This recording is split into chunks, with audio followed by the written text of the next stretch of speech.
Good morning students. प्यारे बच्चों, हिंदी की कक्षा में आप सभी का स्वागत है। हम लोग प्रकृति के सुकुमार कवि सुमित्रानंदन पंत को पढ़ रहे हैं, जिसमें उनकी रचना से संकलित नौका विहार, गुंजन नामक रचना से संकलित जो हमारा शीर्षक है नौका विहार, जिसके 2 पद हम लोग कल पढ़ चुके थे कि कवि अपने मित्रों के साथ गंगा में नौका विहार के लिए निकला है। रात्रि का समय है, चारों तरफ स्निग्ध चांदनी बिखरी हुई है, चारों तरफ शांत और नीरवता का वातावरण है। ऐसे सुंदर मौसम में पहले पद में हम लोगों ने पढ़ा कि गंगा की धारा ग्रीष्म ऋतु के कारण कितनी क्षीण धार में परिवर्तित होकर मंद मंद बह रही है। प्रकृति का मानवीकरण करते हुए कवि गंगा की धारा की तुलना दुबले छहरे बदन वाली किसी नायिका से करते हैं। गंगा के जल में पड़ता हुआ चंद्रमा का प्रतिबिंब कैसे प्रतीत हो रहा है, गंगा के जल में पड़ता हुआ आकाश का प्रतिबिंब कैसा महसूस हो रहा है, कैसा लग रहा है, इन सब का प्राकृतिक वर्णन करने के बाद पहले पद में हमने देखा। दूसरे पद में हम लोगों ने ये पढ़ा कि किस प्रकार से कवि अपने मित्रों के साथ नौका लेकर रात्रि के पहले प्रहर में निकल पड़ते हैं और कई नौकाएं एक साथ गंगा के जल में विचरण कर रही हैं। ऐसा प्रतीत होता है कि वो छोटी छोटी नौकाएं अपने पालों को खोल करके इस प्रकार से धीरे धीरे मंद मंद गति से बह रही हैं, जैसे कोई हंसनी मंद मंद गति से चल रही हो। इन 2 पदों में हम लोगों ने पढ़ा। आज तीसरा पद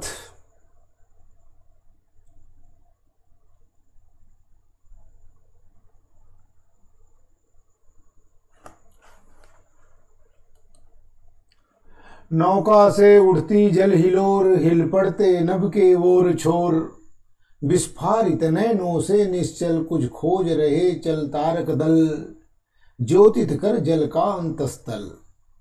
जिनके लघु दीपों को चंचल अंचल की ओट किए अविरल, फिरती लहरें लुक छिप पल पल पल पल, सामने शुक्र की छवि झलमल,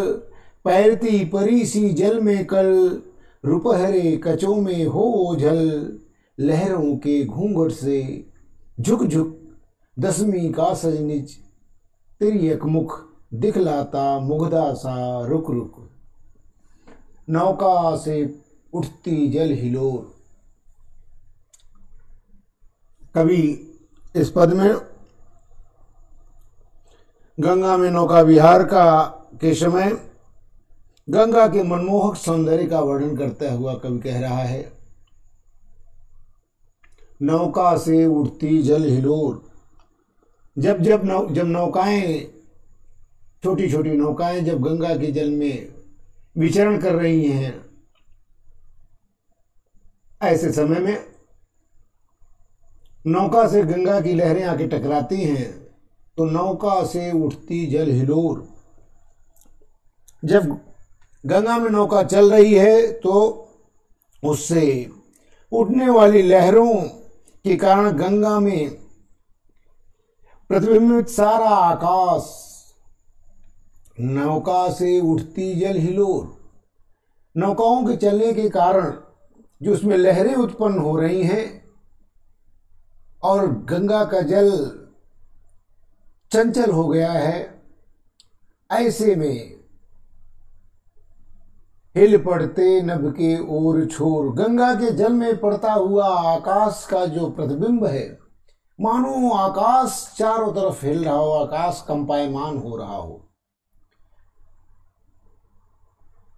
आकाश का जो प्रतिबिंब है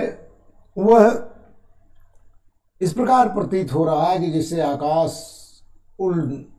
छोटी छोटी लहरों के उठने के माध्यम से वह आकाश का प्रतिबिंब मानो जो है आकाश पूरा हिल रहा हो, कंपायमान हो रहा हो। विस्फारित नयनों से निश्चल कुछ खोज रहे चल तारक दल, ज्योतित कर जल का अंतस्थल। गंगा जल जब शांत हो जाने पर, गंगा का जल शांत हो जाने पर उसमें प्रतिबिंबित तारों की जो परछाई है, तारों की परछाई ऐसी प्रतीत हो रही है। जब थोड़ी देर के लिए गंगा का जल शांत हो जाता है तो उसमें पड़ती हुई जो तारों की परछाई है, तारों का प्रतिबिंब है, वो ऐसे प्रतीत हो रहा कि मानो तारे जल के अंदर के भाग को प्रकाशित कर, अर्थात जिस प्रकार से अंधेरे में हम लोग टॉर्च से रोशनी से जो है कोई चीज खोजते हैं, उसी प्रकार से मानो ऐसा प्रतीत हो रहा है कि तारे गंगा के अंतस्थल माने उसके अंदरूनी भाग को, अंतस्थल माने उसके अंतरंग को, उसके अंदर के भाग को प्रकाशित कर अपने प्रकाश से उसमें रोशनी, उसमें प्रकाश उत्पन्न कर मानो जैसे कुछ खोज रहे हों, आलोकित करके अपनी आंखें फाड़ फाड़ कर विस्फारित नयनों से, बड़ी बड़ी आंखें करके, अर्थात विस्फारित फटी फटी आंखों से, बड़ी बड़ी आंखों से, जैसे मानो कोई चीज को क्या कर रहे हो, खोज रहे हो। अर्थात फिर से इसे देख लीजिए, गंगा का जल शांत हो जाने पर उसमें पड़ते हुए लहरों, उसमें प्रतिबिंबित तारों की परछाई ऐसी प्रतीत हो रही है कि मानो तारे गंगा के जल के अंदर के भाग को अपने ही प्रकाश से प्रकाशित कर कोई चीज, कोई वस्तु, कोई खोई हुई वस्तु को जैसे क्या कर रहे हो, खोज रहे हो। तारे जिनके लघु दीपों को चंचल अंचल की ओट किए अविरल, फिरती लहरें लुक छिप पल पल। और इन तारे रूपी लघु दीपों को छिपाए हुए, जैसे छोटे छोटे जो तारे हैं उनका प्रतिबिंब ऐसा पड़ रहा है कि जैसे छोटे छोटे दिया हो, छोटे छोटे दीपक हों, जिनके लघु दीपों को चंचल अंचल की ओट किए अविरल, फिरती लहरें लुक छिप पल पल। मानो तारे रूपी लघु दीपों को छिपाए हुए गंगा की चपल लहरें इधर उधर छिपती हुई सी प्रतीत हो रही है, कभी प्रत्यक्ष रूप में दिखाई पड़ने लगती है, कभी छिप जाती है। मानो ऐसा प्रतीत हो रहा हो कि जो कभी कभी तारों रूपी लघु दीपक, छोटे छोटे दीपक को छिपाए हुए गंगा की चपल लहरें, तीव्र लहरें इधर उधर से मानो लुकती छिपती हुई कभी प्रदर्शित होती है, कभी छिप जाती है, लुकती छिपती हुई सी पल पल जो है दृष्टिगोचर हो रही है, दिखाई पड़ रहे हैं। उनका दृश्य ऐसा लग रहा है जैसे लहरें क्या हो रही हैं, लुक अर्थात छिप रही हो और कभी दिखलाई पड़ रही हो, लुकती छिपती हुई इधर उधर जो है दिखलाई पड़ रही है, प्रतीत हो रही है। और सामने शुक्र की छवि झलमल, पैरती परी सी जल में कल। आकाश में सामने जो शुक्र तारा है, जो ज्यादा ही प्रकाशमान होता है, बड़ा तारा दिखता है, सामने शुक्र की छवि झलमल, पैरती परी सी जल में कल। ऐसा प्रतीत हो रहा है सामने ही शुक्र का तारा झिलमिला रहा है, प्रकाशित हो रहा है, सुंदर प्रतीत हो रहा, टिमटिमा रहा है। शुक्र का तारा जो और तारों की अपेक्षा बड़ा तारा दिखलाई पड़ता है, वह झिलमिला रहा है और उसकी शोभा जल में, गंगा के जल में प्रतिबिंबित होकर इस प्रकार से लग रही है कि जैसे कि वह शुक्र का तारा न होकर के जैसे जल में, गंगा के जल में कोई परी जो है उस जल में क्या कर रही हो, तैर रही हो। पैरती परी सी जल में कल। मानो ऐसा प्रतीत हो रहा है कि शुक्र के तारे की परछाई नहीं है, बल्कि कोई परी गंगा के जल में विचरण कर रही हो, तैर रही हो। रूपहरे कचों में ओझल, और साथ ही साथ वह जो कभी कभी परी जो है अब कभी कभी तैरती हुई तो नजर आ रही, लेकिन वो जो कभी कभी अपने चांदी जैसे रुपहले बालों को गंगा की लहरों में छिपा जाती है अर्थात छिप जाती है। माने वह जो है परी जैसी तैर रही है, गंगा एक शुक्र के तारे का प्रतिबिंब गंगा के जल में इस प्रकार से प्रतीत हो रहा कि मानो ये शुक्र का तारा न हो बल्कि कोई परी गंगा के जल में तैर रही हो, और बीच बीच में कभी कभी चांदी जैसी रुपहले उसकी बालों की लटें जो हैं, रुपहले बाल गंगा की लहरों में छिप जाते हो। लहरों के घूंघट से झुक झुक दसवीं का सस निज तिरियक मुख दिखलाता मुग्धा सा रुक रुक। और अपने कहते हैं मुग्धा, मुग्धा नायिका, मुग्धा नायिका माने ऐसी नायिका जो क्या होती है, मुग्धा नायिका जो अब अपने यौवन से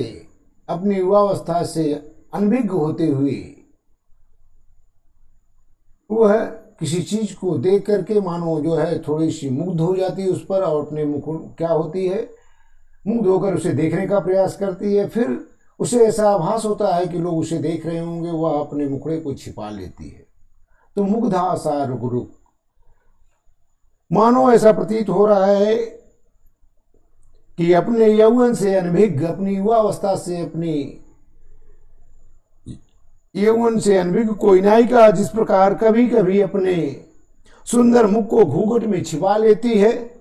और कभी कभी अपने घूंघट को उघाड़ करके वह देखने लगती है, कभी कभी अपने मुख को घूंघट में छिपा लेती है और कभी कभी अपने घूंघट को उघाड़ देती है, अगर घूंघट को हटा देती है। उसी प्रकार से गंगा के जल में प्रतिबिंबित दसवीं का, दसवीं आप जानते हैं कि दसवीं का जब चांद होता है तो वह न तो आधा चमक रहा होता, न पूरा जो है पूर्णिमा का चांद पूरा चमकता है, अमावस्या में चांद दिखलाई ही नहीं पड़ता है। लेकिन दसवीं का जो दसवीं तिथि आती है, पूर्णिमा उससे 4 दिन दूर रहती है, तो ऐसे में लगता है कि वह चांद का निचला वाला भाग थोड़ा सा जो है वो प्रकाशित नहीं होता है, ऊपर का पूरा भाग प्रकाशित हो जाता है। ऐसे में मानो लग रहा है कि चंद्रमा, मानो ऐसा प्रतीत हो रहा है उस गंगा के प्रतिबिंबित दसवीं के का चंद्र, दसवीं का चांद अपने मुख को, तिरछे मुख को कभी दिखा रहा हो, और गंगा की लहरों के पड़ने के बाद वह मुख कभी कभी क्या करता है, घूंघट उसमें पड़ जाता है और वह छिपा लग, उसमें उसके लहरों की चंचलता के कारण उसका मुख छिप जाता है। लहरों के घूंघट से झुक झुक दसवीं का सस निज तेरी एक मुख दिखलाता मुग्धा सा रुक रुक। जिस प्रकार से कोई अनभिज्ञ नवयुवती, कोई नायिका अपने यौवन से अनभिज्ञ नायिका क्या करती है, अपने सुंदर मुख को कभी घूंघट में छिपा लेती है, कभी घूंघट को उठा देती है, घूंघट को खोल देती है। उसी प्रकार से दसवीं का चांद भी गंगा के जल में इस प्रकार से प्रतिबिंबित हो रहा है कि मानो कभी कभी वह अपने मुख को तिरछा करके दिखा दे रहा है, तिरछे मुख को, और कभी कभी लहरों की चंचलता के कारण उसका मुख उस लहरों के बीच में छिप जाता हो। मेरे बच्चों, अगला पद हम पढ़ेंगे। जब पहुंची चपला बीच धार, छिप गया चांदनी का कगार, 2 बाहों से दूर स्थिर धारा का कृष कोमल शरीर, आलिंगन करने को अधीर, अति दूर क्षितिज पर बिटप माल, लगती भ्रूरे खासी अराल, अपलक नभ नील नयन विशाल, माँ के उर पर शिष्टा समीप, सोया धारा में एक द्वीप, उर्मिल प्रवाह को कर प्रतीप, वह कौन विहग क्या विकल कोक, उड़ता हरने विरह शोक, छाया की को बिलो, जब पहुंची चपला बीच धार। अब कवि की नौका जो है गंगा के बीचों बीच, गंगा की धारा के बीचों बीच पहुंच चुकी है। जब पहुंची चपला बीच धार, जब नौका, चपला माने नौका, जब कवि पंत कहते हैं जब हमारी नौका गंगा के जल के बीच भाग में पहुंच जाती है, अर्थात जल के बीचों बीच, गंगा की धारा के बीचों बीच में हमारी जब नौका पहुंची तो हमारी दृष्टि से चंद्रमा छिप गया चांदनी का कगार। तो हमारी दृष्टि से चंद्रमा की चांदनी में चमकता हुआ जो रेतीला तट था, गंगा का जो किनारा था, तट था, कगार माने तट, वह पूरी तरह से छिप गया। जो जो नौका बीच धार में पहुंचती रही तो जो है वह कगार, वह तट जो है दूर होता गया और चंद्रमा की चांदनी में मानो वह क्या हो गया, छिप गया हो, ओझल हो गया हो। दो बाहों से दूरस तीर धारा का कृष कोमल शरीर आलिंगन करने को अधीर। और उस समय दूर दूर स्थित गंगा के दोनों तट, गंगा के दोनों किनारे, दोनों तट फैली हुई दो बाहों के समान प्रतीत हो रहे हैं। अर्थात बीच में गंगा की धारा प्रवाहित हो रही है, तट दूर हो गए हैं और वे दोनों तट ऐसे प्रतीत हो रहे हैं कि जैसे कोई अपनी दो बाहों को खोले, दो भुजाओं को जो है दो बाहों को खोले बाहों के समान प्रतीत हो रहे हैं। और वे बाहें, वे भुजाएं गंगा की धारा रूपी छीड़काय, छीड़काय माने पतली, छीड़काय गंगा की धारा रूपी छीड़काय कोमल नारी शरीर को जैसे वे दोनों भुजाओं अपने बाहों में भर लेना चाहती हो, अर्थात उसके लिए अधीर हो रही हो। जब हमारी नौका गंगा के जल में बीच धार में पहुंचती है तो चंद्रमा की चांदनी में जो है प्रकाशित वह रेतीला तट जो है आंखों से ओझल हो जाता है और दो बाहों से दूर तीर धारा का कृष कोमल शरीर आलिंगन करने को अधीर। और दोनों तट दूर से जो है इस प्रकार से प्रतीत हो रहे हैं कि जैसे वे दोनों बाहें हों, दोनों भुजाएं हों और वे दोनों बाहें गंगा की उस कृषकाय पतली धार को जो है मानो जैसे किसी कोमलांगी, किसी कोमल नारी के शरीर की भांति वो दोनों भुजाएं उस कोमल शरीर को अपने भुजाओं में भरने के लिए अधीर हो रहे हैं, उसे आलिंगन कर लेना चाहती हूं। अति दूर क्षितिज पर बिटप माल लगती भूरे खासी अराल। बिटप माल माने वृक्षों की माला, वृक्षों का समूह। क्षितिज माने जहां आकाश और पृथ्वी दोनों मिलते हुए, अर्थात आकाश और पृथ्वी मिलते नहीं है, जहां मिलते हुए से प्रतीत होते हैं उसे क्षितिज कहा जाता है। कवि कह रहा है बहुत दूर क्षितिज पर वृक्षों की जो पंक्तियां हैं, वृक्षों की जो पंक्तियां हैं, वह पंक्तियां जो थी वो ऐसी प्रतीत हो रही थी जो धरती की छटा को अपलक निहारते हुए आकाश के नीलवर्णी विशाल नयन की तिरछी भवों के समान प्रतीत हो रही थी। अति दूर, अत्यंत दूरी पर स्थित जहां पृथ्वी और आकाश मिलते हुए नजर आते हैं, ऐसे क्षितिज पर जो वृक्षों की मालाएं हैं, वृक्षों की पंक्तियां हैं, ऐसी प्रतीत हो रही हैं। भ्रू रेखा सी अराल, वे वृक्षों की पंक्ति जो धरती की छटा को अपलक निहारते हुए, धरती की शोभा को, पृथ्वी की शोभा को अपलक, पलक बिना पलक झपकाए निहारते हुए आकाश की नीलवर्णी और विशाल नयनों की मानो तिरछी भवों के समान प्रतीत हो रहे हैं। वो वृक्षों की पंक्तियां मानो लग रहा है कि आकाश की तिरछे नेत्रों की क्या हो, भौहें हों। और मां के उर पर शिशु सा समीप सोया धारा में एक द्वीप उर्मिल प्रवाह को कर प्रतीप। और उसी गंगा की धारा के बीचों बीच, गंगा की धारा के पास में ही एक छोटा सा द्वीप था। द्वीप माने टापू जो चारों तरफ से जल में घिरा रहता है, एक छोटा सा द्वीप था। वह द्वीप लहरों के प्रवाह को रोककर उलट देता था, मानो ऐसा प्रतीत हो रहा हो। वह द्वीप, वह छोटा सा शांत द्वीप ऐसा प्रतीत हो रहा था जैसे कोई छोटा सा शिशु, कोई छोटा सा बच्चा अपनी मां की गोदी से, अपनी मां के हृदय से चिपक कर सोया हुआ हो। गंगा की धारा के बीच में एक छोटा सा द्वीप है और उस द्वीप से जो है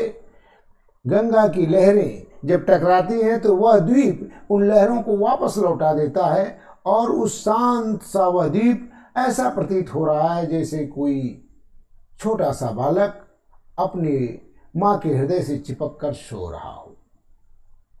वह कौन विहग क्या को विकल कोक उड़ता हरने निज विरह शोक छाया की कोकी को बिलो। और साथ ही साथ गंगा के जल के ऊपर से उड़ता हुआ पक्षी वह कौन है? कभी प्रश्न कर रहा वह कौन विहग, विहग माने पक्षी, अरे ये कौन पक्षी जो है, ये कौन पक्षी उड़ा हुआ जा रहा है? फिर उत्तर भी कवि देता है क्या विकल कोक उड़ता हरने निज विरह शोक। कहीं ये तो कभी फिर संशय व शंका बस कहता है ये पक्षी कौन है जो इस समय उड़ता हुआ चला जा रहा है? कहीं वह अपनी चकवी से बिछड़ा हुआ विकल कोक अपनी चकवी से बिछड़ा हुआ कहीं चकवा तो नहीं है जो गंगा के जल में पड़ते हुए अपने ही प्रतिबिंब को कोकी समझकर उससे मिलने के लिए निरंतर आगे बढ़ता जा रहा हो। छाया की कोकी को बिलोक उड़ता हरने निज विरह शोक। अपने ही प्रतिबिंब को कोकी समझकर उससे मिलने के लिए निरंतर उड़ता हुआ आगे चला जा रहा है। अपने विरह को दूर करने के लिए अर्थात कोकी से मिलने के लिए व्याकुल होकर के कहीं यह चकवा तो नहीं है जो अपनी चकवी से बिछुड़ करके अपने ही प्रतिबिंब को चकवी समझ करके उससे मिलने के लिए निरंतर उड़ता हुआ आगे की तरफ भागता चला जा रहा हो, मिलने हेतु उड़ता हुआ चला जा रहा हो। प्यारे बच्चों, आज हम लोगों ने 2 पदों को पढ़ा। थोड़ा सा ये पद जो है समझने में थोड़ी सी कठिनाई होगी क्योंकि शब्द शुद्ध साहित्यिक और शुद्ध संस्कृत निष्ठ हैं। ऐसे में इनके भावों को आप लोग 2 बार 3 बार जो है इस वीडियो को रिपीट करके पढ़ें और समझें। किसी तरह की कोई परेशानी आने पर मुझसे संपर्क करें और अपनी शंका का समाधान करें। Thank you, all the best.